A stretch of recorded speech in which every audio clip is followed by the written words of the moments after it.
Hi, my name is Cian Elyse White. I'm the guest selector for New Zealand's best short films. I'm a Wellington filmmaker. I've done 2 feature films and 1 short film. First of all, it's a privilege to be part of the film festival. It's an honor to be a guest selector. Pacific films and filmmakers are being recognized in New Zealand cinema. So I'm very grateful for Martin. And yes, the criteria I sort of, because short films are they're short, and there's a lot of stuff to jam into it to tell a story, and it takes a lot of skills and talent to do this.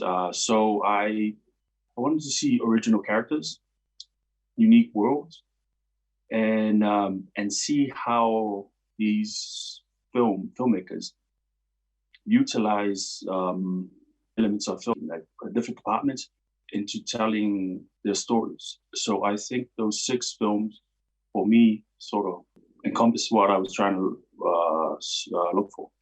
I hope you enjoy the New Zealand's best short films, and congratulations to all the filmmakers.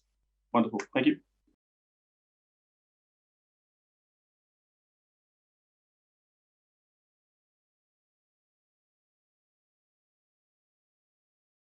Tēnā rā tātou, he uri tēnei no te aroa waka no Ngāti Te Tākinga, ko Cian Elyse Cian Elyse White tira nei tōku ingoa, tēnā tātou. Hi everyone, I'm so privileged and honoured that our beautiful story, Ko Tiro, Daddy's Girl, has been selected for NZIFF Best Selection 2020, among some amazing other stories from Aotearoa nei. Daddy's Girl is a film inspired by my own story with my kuia, my grandmother, who we lost to Alzheimer's dementia in 2002. So Nanny Martha, she was an amazing, stoic, strong woman. She was the pillar of our whānau, of my dad's siblings. And she was a very well-known kuia in Ngāti Pukeanga, Te Tākinga in Maurea, Rotorua, New Zealand. So it was really quite a painful time for my whānau to see such a stoic, amazing pillar, disintegrate and become decrepit because of what was happening in her hinengaro, in her mind. And so, I'm a daddy's girl, as you may or may not have guessed. And the film is also inspired by my relationship, my very, very close relationship with my father, my daddy, who is currently living with me. So every now and then we've talked about what it might be like if we saw the effects of dementia in his siblings and also in my dad in the future, and what we would do.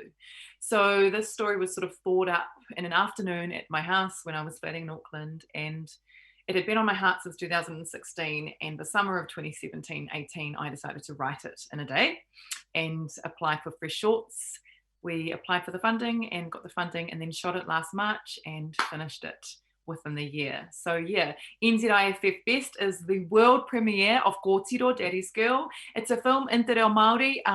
The Māori advisor was Tihini Grant, who is another Pouwhaka Whirinaki of Ngāti Pukeanga.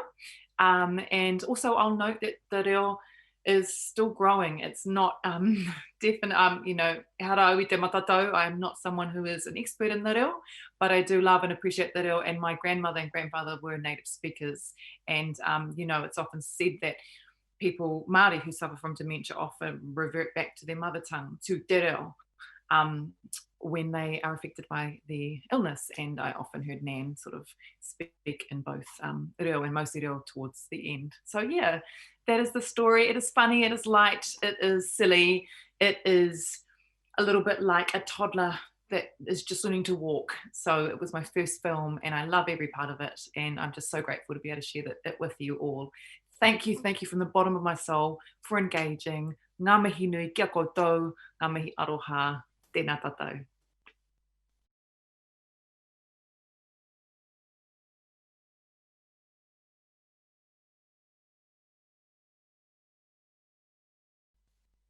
Kia ora. My name is Anthea Williams and I'm the director of Safety Net. Safety Net is a film that follows a 12-year-old boy for 24 hours as he is in guardian care. And he bonds with one guardian, but has to keep himself safe from the other guardian.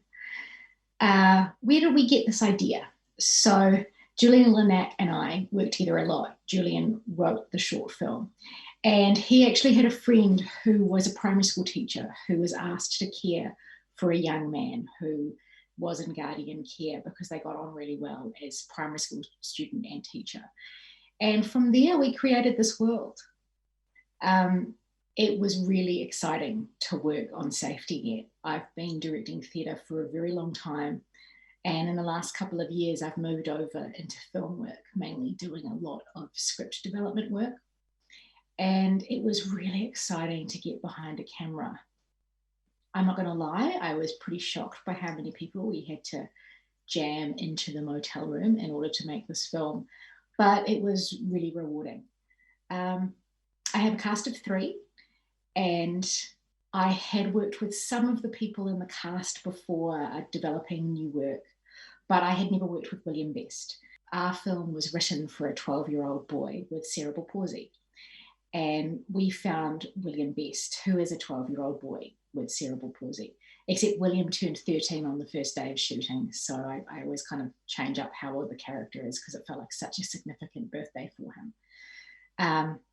And like me, William is really passionate about diversity and representation and what a lack of representation of people with disability means for that community. And well, what a lack of representation means for our community, I should say. And that is really only a small part of Terry's character. Terry is a brilliant young man who is cheeky and irreverent and is absolutely filled with coping strategies and loves to swear. And really, disability is one small facet of that character, and it was really important to us that that became clear in this film. In some ways, you could say that it is a film about a boy and a woman who bond over swearing. It's also about coping strategies, and it's also about 2 people in an unlikely situation who find a moment of grace.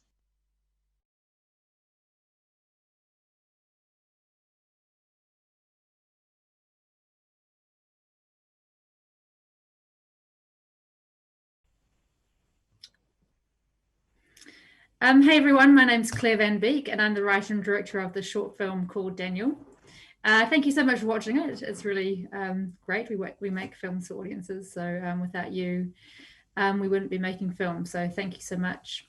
And hopefully there's some opportunity for you to give feedback as well on the film.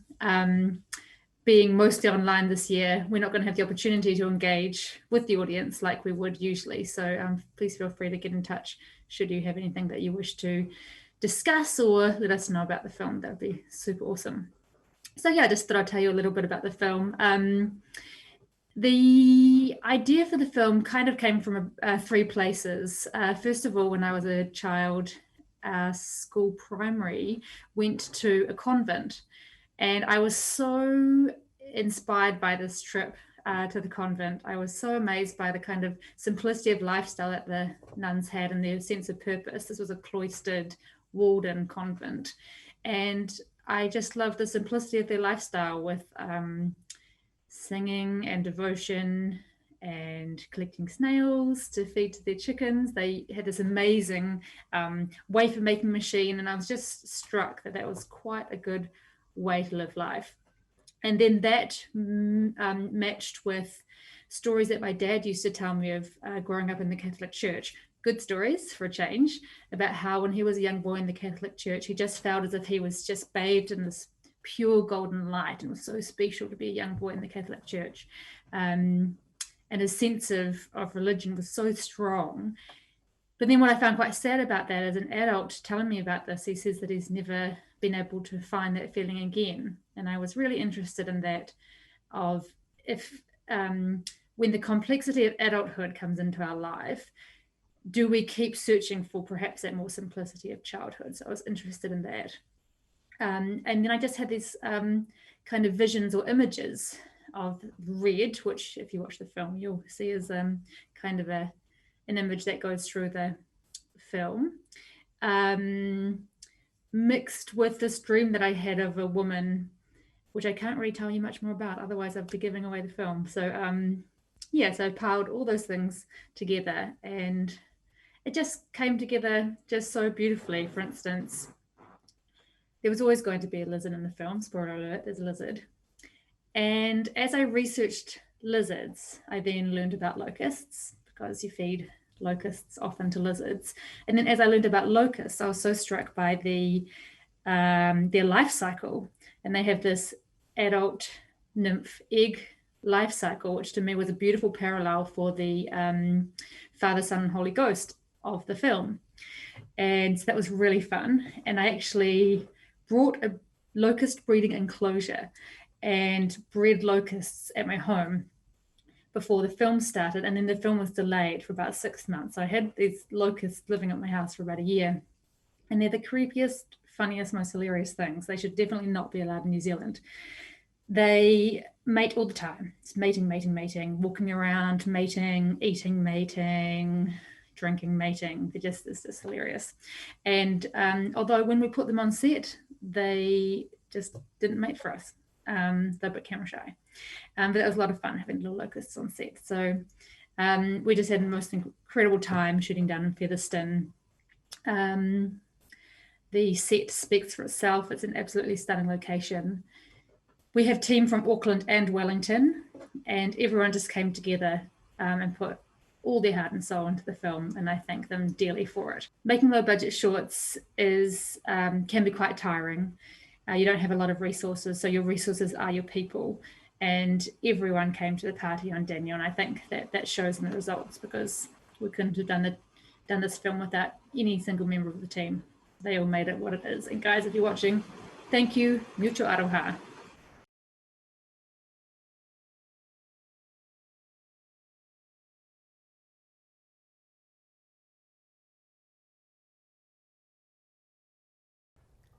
Hello, my name's Calvin. I directed the short film Love is Real, and I co-wrote it with my friend Natasha. It's a comedy film that we probably started writing about 2 years ago, and we just knew we wanted to make something. And so we were tossing around a bunch of ideas of sort of films that we wanted to see ourselves. And in the office at the time, we had one of those smart speaker things that you can ask like what the weather is, and you can ask it to play Spotify and stuff like that. And we were like, okay, this is kind of like a mainstay in the office. It's kind of just like another person there. What if that kind of became a character in a film? So our film is about a couple having an argument at nighttime, and their smart home speaker kind of becomes sentient and turns into their relationship counselor. And because it's connected to the house, it can control all the lights and stuff like that, and like the humidity and the temperature, and it kind of just devolves into this sort of chaos on what the robot thinks the couple needs to solve their relationship issues. So it's pretty ridiculous, and I think it's pretty entertaining and probably something that not a lot of people have seen before. But it's also not just a flashy, fun film as well. I think it's got a little bit of heart to it as well. So I think the audience will get something out of it, will learn something about themselves, I think, by watching it as well. I think for every sort of film project that I do, it's always a combination of, first and foremost, you want the audience to take away something from it, but at the same time, you want to entertain them as well. Because I think if you've got both those things together, the message is really, really going to hit. So I think Love is Real, we really, really try to do that. On the surface, it is quite an entertaining film, and the audience will get a lot of enjoyment and laughs out of it, but at the same time, yeah, it does, I hope they take away something from it as well about the characters. I hope they get involved in their journey and see parts of themselves in the characters as well.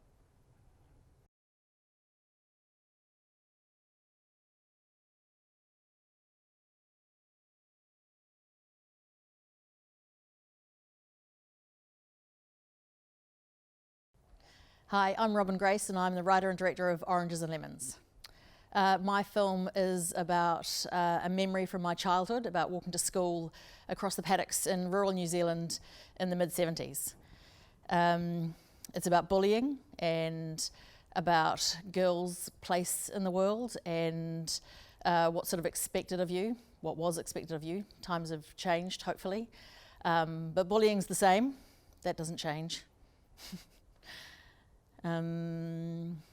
It's a snapshot of a time gone by and I really hope that it evokes that in people, that they remember the smell of the 70s, if that makes sense. Barefoot and long grass and summer and heat and cornflakes and just happy childhood things. I hope it's a heart. I hope people have a heart response about it. It should make them feel warm inside, even though it's about sort of crazy things. It took me a long time to write the ending because it didn't actually happen, and it's how I would like to have behaved at the time, or how I would like it to have ended. So that took years of pondering that one. But it's a great little story, and I hope it makes people happy. I had fantastic young actors, the most amazing group of young girls playing myself and my sister and the neighbour, and just this amazing group of talented people helping me tell the story, and yeah, it was great. I've worked in the film industry for 20 years. I've directed a small amount of things. Usually I'm a first assistant director on big dramas and films and things, and I really relished the opportunity to be able to tell my own stories. They've been percolating in my brain for such a long time. But in New Zealand in the past, I'm hoping that it's changed, but there were very few directors and even fewer women directors. So I was able to pay the mortgage by being a first assistant director. And now that my kids are grown up, the opportunity to tell my own stories and spend some time doing that has been really fantastic. It's something that younger people today, especially with film schools and things, have much more of an opportunity to be able to do that. The resources are available to them, and I think that's absolutely amazing. But for those of us that have been around for a long time, it was hard at the other end. I'll be a first AD in 3 weeks' time on a big American job, and that'll pay the credit cut off after the lockdown. That'll be really exciting. But I have a film that I've been writing, and it's a story about my mother's cousin and the life that they went through in the late 60s and 70s, and how times changed for women in New Zealand quite dramatically over that period of time. She ended up being a solo mum, which was almost unheard of, one of the first potentially in the country, by choice. And it's a really beautiful love story of a mother and her son, and the changing landscape of New Zealand for women, which is a really important topic for me. But we'll see if that gets made. if it doesn't get made, it's been a really amazing process writing it all out anyway. It's been really fun for me to go through the beginning to the end of a script and doing the research. That's been exciting.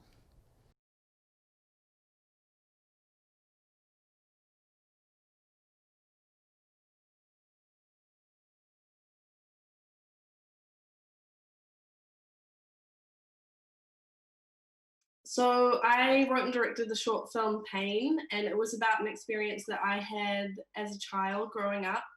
I went to one of my dad's indoor cricket games and saw him get really badly injured, and it gave me such a big fright to see someone who had been so stable and just this hero and godlike person who I didn't think could make any mistakes suddenly be, like crying and swearing. And that was like such a big shift of my worldview, that it was like a moment that really stuck out to me, and I've always remembered that. And it was only really when I was an adult looking back on it that I was kind of able to think about why that was such a formative memory. And as I was on the cusp of becoming a parent myself, I kind of realized that there is this journey we go along from thinking parents are perfect gods to realizing that they're actually just imperfect people, and they're very much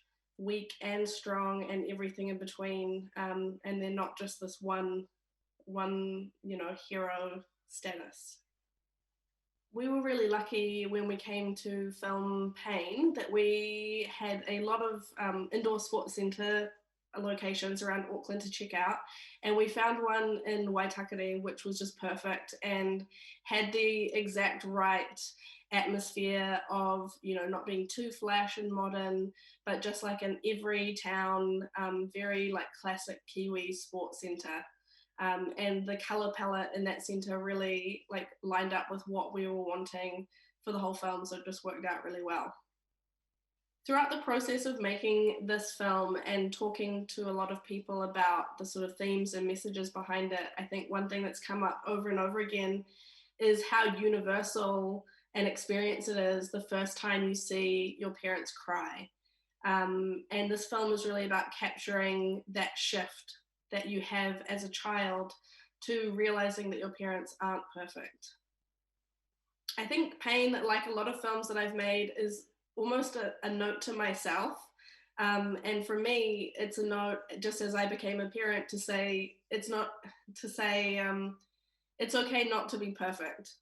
As parents or as people, we can't be a hero all the time. We have weaknesses, and that's okay. So we shot this short film at the start of last year, and it was right before I gave birth to my first child. So editing throughout having a newborn was an interesting process. And we're really excited to have our world premiere at the New Zealand International Film Festival. And we're hoping that that is going to be the first of many film festivals around the world. And it would be awesome if we could use this short film as a way to make connections overseas and meet new people and programmers and get some more projects made.